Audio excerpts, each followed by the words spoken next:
General की पत्नी general की बेगम को खुश करने के लिए मालकिन मैडम ने विशेष रूप से पहले कुछ गुलामों का एक समूह खरीदा ताकि वो उनमें से चुन सके। इलिथिया का चुनने का तरीका बहुत ही सरल और कठोर था। उसने चारों ओर देखा और अंत में उसने गॉल के सीगोवैक्स को चुना, जो सबसे विकसित था। वो कितना विकसित था, ये जिसने मूल फुटेज देखा है वो समझ सकता है। इलिथिया, जिसने इस अनुभव का आनंद लिया, उसने ये अच्छी खबर अपने सहेलियों के समूह के साथ साझा करने की तैयारी की। मालकिन ने यह सुनकर दिलचस्पी ली, क्योंकि रोम के सबसे धनी व्यक्ति की चचेरी बहन भी इलिथिया की सहेलियों में से एक थी। अगर वो इस व्यक्ति को अपने पक्ष में करने में सफल होती है तो उसका जीवन निश्चित रूप से और बेहतर हो जाएगा। इसलिए उसके मन में एक विचार धीरे से उत्पन्न हुआ। दूसरी ओर कैपुआ के ग्लैडिएटर स्कूल कैपुआ लूडिस में भी भारी बदलाव आए थे। सदी की लड़ाई के बाद स्पार्टकस 1 महीने के भीतर कैपुआ का नया युद्ध देवता वॉर गॉड बन गया था, जबकि गंभीर रूप से घायल क्रिक्सिस चुपचाप अपनी प्रसिद्धि खो रहा था। एक दिन भोजन के समय क्रिक्सिस ने नए गुलामों को सबक सिखाने की तैयारी की और इसलिए उसने उनका सारा भोजन जमीन पर फेंक दिया। नतीजतन उसे स्पार्टकस के विरोध का सामना करना पड़ा।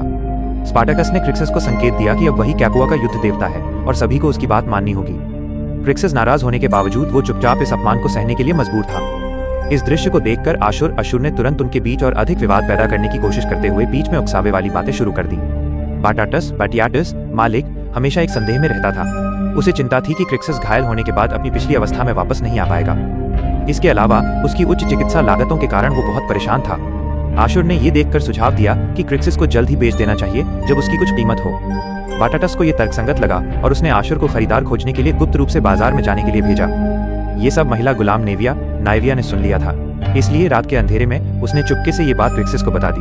क्रिक्सिस को सुनकर विश्वास नहीं हुआ कि वो जिसने वर्षों से इतनी वफादारी से सेवा की है अब उसे बेचा जा रहा है। अपने मूल्य को साबित करने के लिए क्रिक्सिस ने अपने पुराने घावों के साथ स्पार्टकस से मुकाबला करने की तैयारी की। हालांकि इस समय स्पार्टकस असाधारण रूप से मजबूत था, पहले से कहीं अधिक। क्रिक्सिस शारीरिक रूप से कमजोर था और कुछ ही राउंड में उसे हरा दिया गया। क्रिक्सिस का घमंडी आत्मसम्मान उसे बार बार खड़ा करता रहा, लेकिन वो बार बार पराजित होता रहा जब तक कि वो फिर से उठ नहीं पाया। स्पार्टकस ने एक मजबूत व्यक्ति के रूप में सभी को चेतावनी दी कि उन्हें कैपुआ के युद्ध देवता के प्रति सम्मान रखना चाहिए, अन्यथा क्रिक्सिस का आज जो हाल है वही उनका कल होगा। जल्द ही इलिथिया अपने सहेलियों के समूह को कैपुआ के ग्लैडिएटर स्कूल लाई।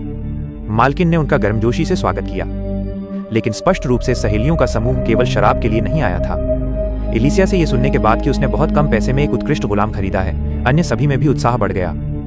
लेकिन वे नए युद्ध देवता में अधिक रुचि रखते थे, इसलिए उन्होंने मालकिन से अनुरोध किया कि वो उन्हें जल्द ही उससे मिलने के लिए बाहर बुलाए। और इलिथिया के मन में हमेशा स्पार्टकस के प्रति नाराजगी थी।